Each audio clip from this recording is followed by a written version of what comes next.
Grabe naman yung ulan eh. Hindi naman na kami pinagbigyan eh.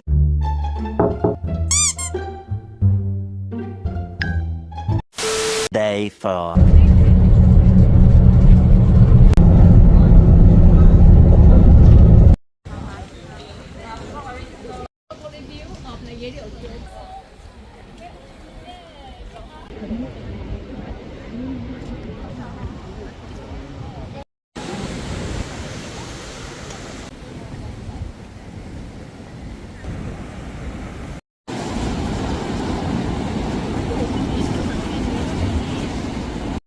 Hinabutan kami ng ulan.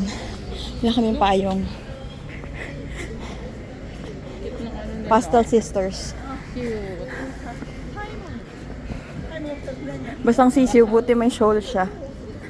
Nagtitiktok pa naman kami. Ay. Grabe naman yung ulan eh. Hindi naman na kami pinagbigyan eh. For the polka dot kami. Grabe, ang ulan. Good luck sa sapatos natin talaga naman. Hindi pagpasok natin din okay na. Hi! Sige, for the gala kahit umuulan. Manageable.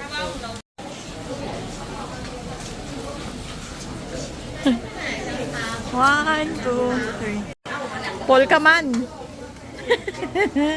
We made it. Jufen. Super ulan. Buti ngayon medyo ambon na lang. Pero oh my gosh, super ulan talaga. So we are here na. So for the ulan talaga. Ang ganda niya, men. Super aesthetic. Diba?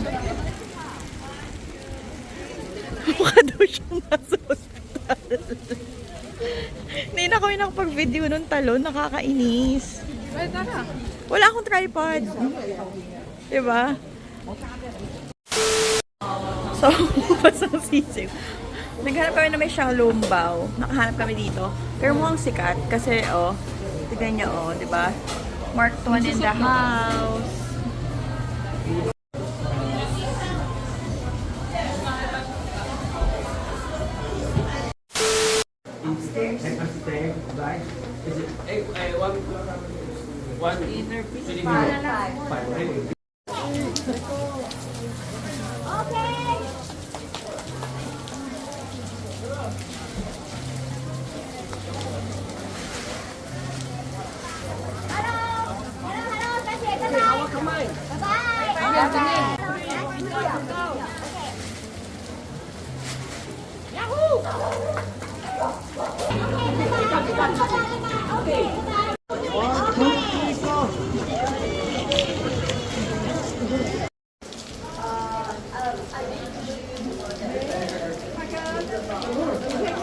Na para bang taga dito ka talaga kung makapag-chinelas ka.